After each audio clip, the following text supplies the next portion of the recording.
On today's episode of Watch Jericho, outrage. Just like, well, not really, but like, there were a lot of comments about this.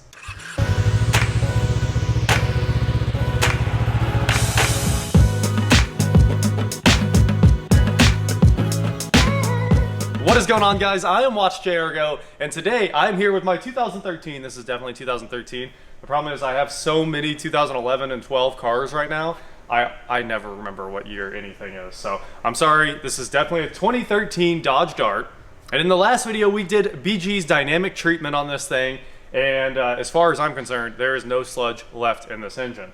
But you guys really wanted to see the valve cover off. Now, I shoved the inspection camera down through the baffle on the valve cover, and you could really kind of see bare metal in there, but people want more. So today, we're gonna ruin the valve cover gasket. It's not getting rented out for a few days, and and it might not ruin the valve cover gasket as well, but we're gonna pull the valve cover off and show you guys inside the engine. So obviously it hasn't moved because we haven't had time to move it since we did that job. Everything's still sitting here just the way it was when we finished up the last video. So I'm gonna go ahead and open the hood here. I think I even left the tablet on, and I'm pretty sure that battery's dead now. All right, let's get in here and rip this thing apart. Now, getting the valve cover off on this is not a fun job in any way. You guys saw when Potter and I did it. It's not a bad job. It's just very time consuming. So we're gonna get in here and do it today. Get right into this. Basically, you gotta pull this hose clamp off to get this beauty cover off the air cleaner. And I'd say that's probably about loose now. And then there's another hose clamp back here on the intake. See if we can get to that one. It's buried in there. And then the IAT, intake air temp, kind of tough to see what I'm doing right here, but that's plugged in right there. So we'll push in on that connector, and that should have been everything we need to get the old beauty cover off. Maybe. There it is. This is a fight every time. So there we go. Cover's off. We'll just set that aside, and now you can see, I spilled a little bit right there. It kept overflowing my funnel. I was pouring too fast. Quite a bit of work to get this valve cover off of here. So I gotta pull all the ignition coils. You have to unhook all the fuel injectors. You have to unhook all these connectors on the front of the engine. Every VVT solenoid. This line here has to come off, evap or whatever that is. This valve cover is actually a ton of work, which is another thing I was dreading, taking this back off again. But you guys wanted to see it, so I'm doing this for you. Let me grab gloves and a screwdriver, and we will get to it. We need a 10. There's a 10, and I think we need an 8 to do this job. 8 or a 7?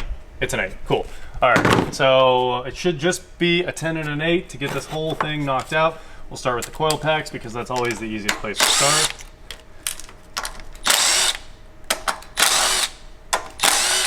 There's our coils. We'll set all these things aside. No wetness on them. I mean, there shouldn't be since it hasn't, I don't know if this thing's been driven at all since we did all this work. And another one, looks good. Gotta put these screws somewhere. And another one, looks good. I think we can start kind of ripping this thing apart. Obviously, we still need to get all of these connectors on the sensors. Now we gotta flip over the foam, the like insulating foam here. It actually says this is replaceable. I don't know if we mentioned it in the video with Tyler and I, but it says for service tear, and you're supposed to just rip this thing apart. Once you do that though, I doubt you're ever getting it back on. I would say good luck to anybody trying to put that back. So let's see, here's our fuel injectors, and I've got most of these other connectors off, I think. Yep, there's a couple more lines here, PCV, and then one more injector connector. Injector connect. Conjunction junction, what's your function? It's conjunction junction, right? Is that what so. Yeah. Pretty sure. It's been a while. Uh-huh. Same, bro. Same. Pull off the beauty cover supports here. All right, and then we've got exposed all of our 8s and 10s. Wow, that was upset. And let's see here. That gets pretty much most of the front. Got everything off of here. Pull this line back.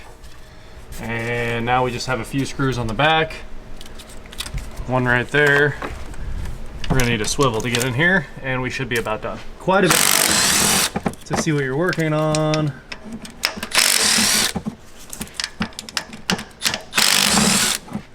And I think that was it. I think that was the last one. So now, yeah. Oh, there's centers. Let's get these out of here. 4 more and then we're done.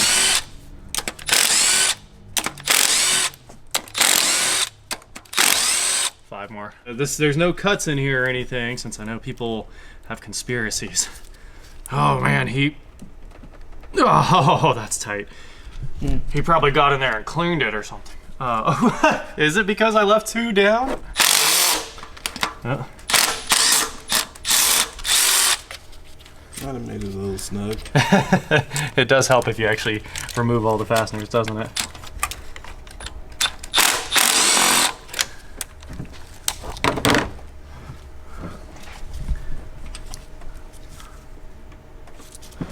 Okay, try number 2 with all the fasteners out. Oh, come on. All right, pull harnesses to the side. And we'll see if I can do this. It's really a 2-person job like we discussed in the last video, but oh wow. That RTV is really sticking. Oh, look in there! Check that out. All right, I guess we're just gonna sit here for a minute. We had to cut the pull and the valve cover off because it's noon o'clock. Tornado time. All right, tornado siren test is over now, so we can go back to getting this thing off. Unfortunately, that RTV works too well. Oh gosh.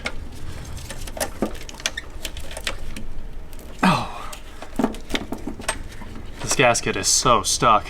Whatever this Mopar stuff is just insane. Better than any other RTV I've ever seen. Okay, I think we got it loose. Oh, this gasket's probably trash. I hope not, because there's no way to get another one.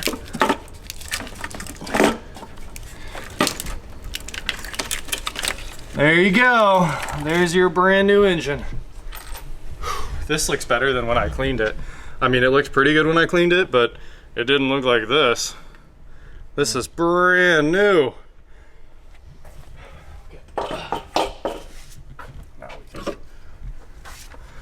And look at this. I mean, you guys saw, I'm gonna put the pictures side by side, but you guys saw the before, and this is out of control how clean this thing is. You can still see a little residual sitting down in the very bottom of the head. And sure, there's some sludge on top of the caps, but I mean, these caps were nasty before. I also kind of think this has been a part before, which kind of has me wondering, why are the caps numbered? 2, 3, 4. This one's probably got a 1 on it. But this looks incredible. I mean, from before to now, what a massive, massive change. That's what BG Dynamic looks like after the fact on a very sludged up engine. So at this point, I'll probably wipe off the caps. I'm not against doing plugs in this thing because like everything else is gonna be perfect. And clean off all this RTV here. Better grab a razor blade and we should be home free. So I'm gonna start with a paper towel to get all these caps cleaned off and move on to cleaning up the surface one more time. So we're gonna try to get all this RTV off of here. And I think I decided we might as well change the plugs. I mean, we're already in here, and one of those plugs looks a little dirty on top. I mean, that has nothing to do with combustion, obviously. But, you know, these spark plug wells used to leak a little bit on the old gasket. So we might as well make sure it's perfect. Wow, that is some good RTV. This came out of that Mopar caulk gun, and I knew we could never make it seal again the way it did when Tyler did this, because he had the factory sauce. But we can get close. All right, we're gonna pull a plug real quick and run to O'Reilly's. I just wanna know what plugs are in this before we go get new ones, because it does seem like they've been changed. First, they're way too tight. Factory ones, either they've been in there since it was new or they're way too tight. One of the two. And with this, your guess is as good as mine. Obviously, we know it probably wasn't ever maintenanced. They don't look bad. Oh! Well, they do look a little bad. Let's see if you guys can see that. The strap looks like it's got some carbon buildup and like a little dot on it I wouldn't expect. Champion REC10 WMPB. There's a lot of Corona stain too. So either that's been in there since day one, which seems weird because I don't know what OEM's running Champion, or somebody changed this to a worse plug. All right, we're here. Let's grab some spark plugs. Go ahead. Oh, you know, just getting some spark plugs for the old Dart. I gotta stop working on the Dart at some point, you know. Well, I thought that was going to be the 2022 project car. That's it. Dodge Darts are the thing. Everybody loves them, you know. My sister had one and loved it. That can't be true. So huge upgrade. We're going to the NGK Laser Iridium. It's the 92145 is the right plug for this thing. This is the BMW OE plug too. Definitely one of my favorites. They really do run 100,000 miles. So let's go put them in. Another super tight spark plug coming out. Let's see what we get. I was pretty happy when the spark plug came out the last time. I forgot that I was using my magnetic spark plug sockets. Tons of Corona stain. I mean, the burn looks okay. We can see pretty far down in there. We've got a nice gray color all the way down the center ceramic.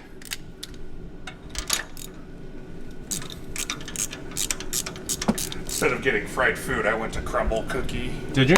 As well, so Okay. if you guys want to come cut you a little triangle. I was like, are you saying you brought us crumble cookie? Because that's...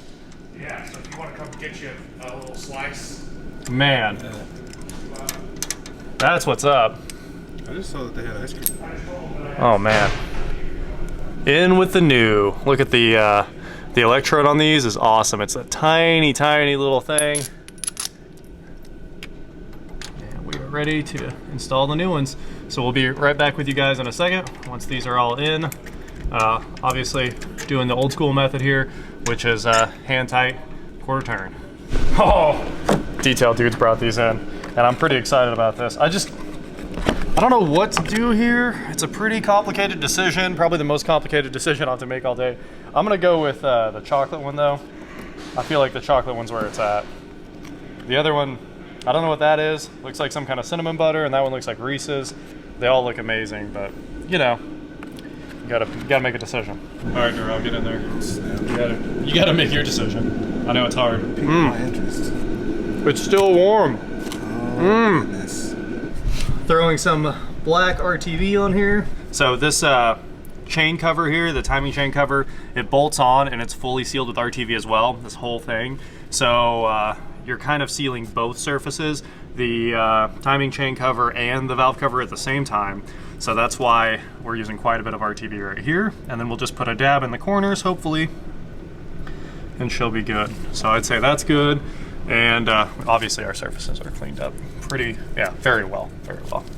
So we'll have this all sealed up, throw the valve cover back on. We've got new plugs in and should be good to go here in just a minute. Stuff won't come out of the tube. So we are going to try to reuse this gasket. Obviously it's brand new. It has no miles on it. I don't think the car's ever moved. I've got everything cleaned out. A piece of RTV right there. I tried to clean off all the old RTV as well as we could. Not leave anything behind to make sure this seals up well. I think we're good. Everything should fit back together. So let's try this. And doesn't this just look unbelievable? Like, even when it came out of the solvent tank, it didn't look this good, so I'm pretty pumped about that. All right, there's the results you guys were looking for. Your last look inside this engine. And just me trying to figure out how to get this thing back in there. Yeah, perfect. That's what I really needed.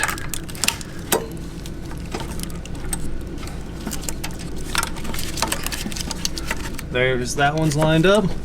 Make sure everything's out of the way. Valve cover is back on. I guess we'll just have to let time tell us if this thing leaks or not, but I don't think it's going to. I think we got it all. Do a quick visual inspection. it looks like everything's in place. Let's tighten this thing back down. We'll start by getting one of these. We'll let the middle bolts here kind of line everything up. They all drop right back into place.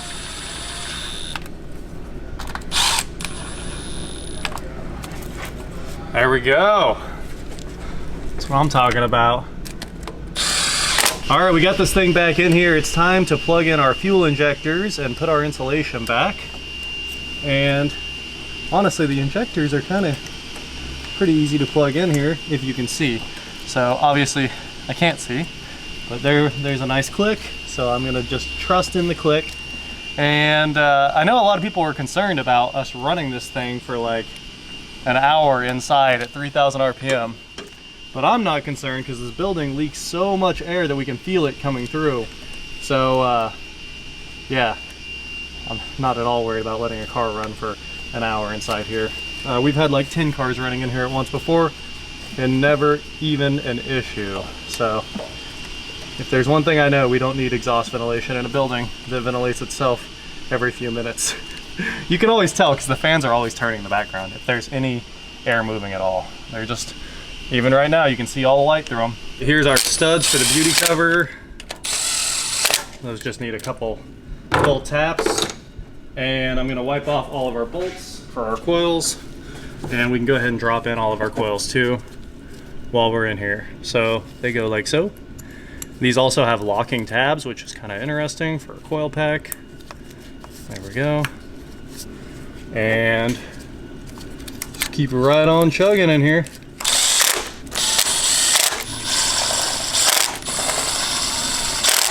Boom. All right, the engine is all buttoned up. We're ready to put the beauty cover back on and start this thing up, hook up the IAT. I'm kind of mind blown by how good this actually is. Tell me in the comments what you guys think. Did it look incredible inside or what? The only thing I wiped off before we even put it back together was the cam covers, and obviously that's one of the hardest places for oil to get, but everything that mattered, that's the chef's kiss. All that's left is the big nonsense cover here. It's actually a pain to get this tube out of here. I don't even know if you can. They really don't want you separating the beauty cover from this crossover tube, but you could if you had to. I can tell you that.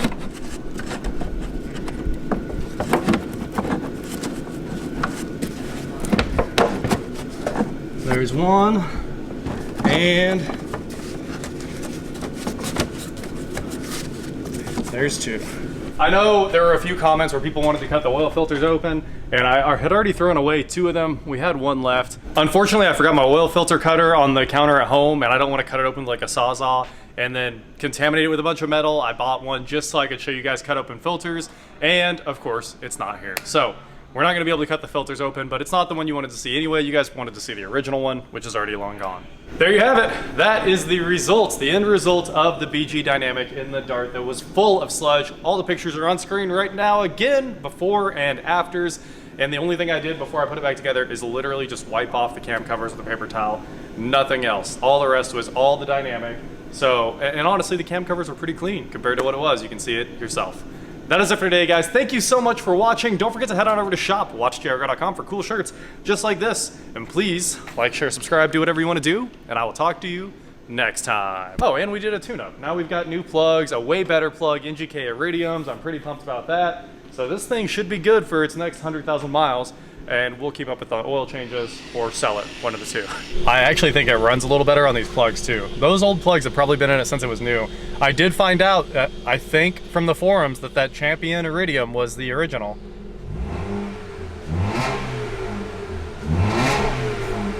Why does this sound so epic when it revs up? Well, we better check on the BG building construction progress here, since we're in the recently cleaned BG Dynamic Dart here.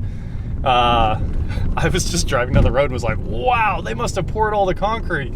So we're going full off-road with this bad boy. Okay, this thing's literally gonna get stuck. This gravel's so thick. It looks like they haven't poured concrete yet. They're tying all the rebar together right now, and they have like a base down underneath it. Well, concrete this week then. They're getting close. It's kind of formed up. The Dart's not very good off-road, I can tell you right now. We did this at the diesel the other day and it was great. Well, the Dart is back to darting. We're out on the highway with it. There's 60, set, cruise works. You know what, the steering wheel on this one, it's got everything. It's got all the steering wheel controls. It works better than the one in the Durango. These buttons, I've heard that they're always bad, but the ones in the Durango, you have to push really hard. We used $5.37 of gas to do that whole treatment and drive around for a while. So it was 1.8 gallons. Pretty funny. I guess 3,000 RPM forever kind of does that, but we're done with the Dart. Runs great.